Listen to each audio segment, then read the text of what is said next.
What's up, everyone? Obviously, tough loss to the Rangers in Game 6. Good win for the Capitals on home ice to force them back to the Garden. Um, you know, Rangers going to come ready to play. I think obviously, you got to boil it down hockey 101. You got to score more goals than the other team. Rangers' offense has been inconsistent. And realistically, Joel Wood doesn't take that penalty. Rangers are out of it. The season's over. So now we got Game 7 at Madison Square Garden.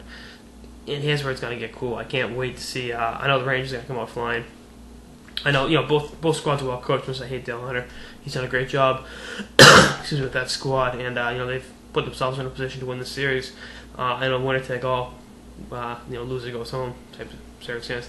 So, I'm really excited. Thunder in Boston, but I can't overstate how excited I am for Game 7. It's been the best series of the second round and probably the best series of the playoffs. Normally I'd say this is the loser of this isn't going to go anywhere because prior to last year, no team had ever won 2 Game 7s before the finals and still won the cup. The Boston Bruins last year changed that, so there's a little tip of information for you. But both teams got to come ready. Holtby and Lundqvist will be tested early, and I think Kreider only played 3 minutes through the first 2 periods of Game 6.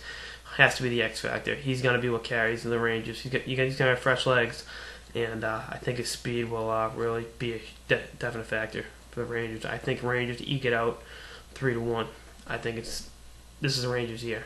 I really think that. Now I said that about Nashville, and look how it went for them.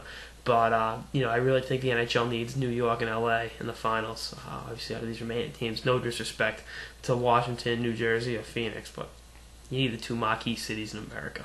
And I hate pains me to say that, I'm a Boston kid, and I love, spend a lot of time in Florida, but the showbiz, the Hollywood, the Broadway, and on that same note, I think one interesting fact is the Rangers, I believe, are 2-0 in the playoffs at games Kate Upton is in attendance. So, her being in attendance would up my play.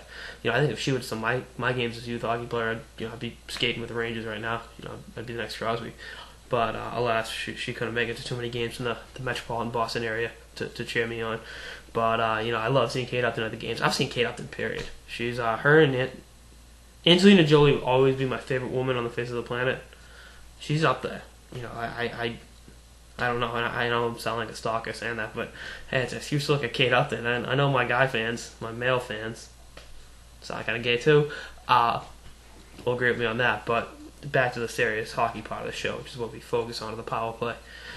Rangers know what they got to do. Washington know what they got to do. It's doesn't get any more basic, more exciting than a Game 7, and I really think this is it. This is going to be one hell of a ride, and like I said, Rangers 3-1. That's all I got for this episode of the Power Play with CJ on what the Rangers, the preview of Game 7, and why I think the Rangers will win Game 7. So stay tuned for more episodes to the playoffs and beyond. Later, guys.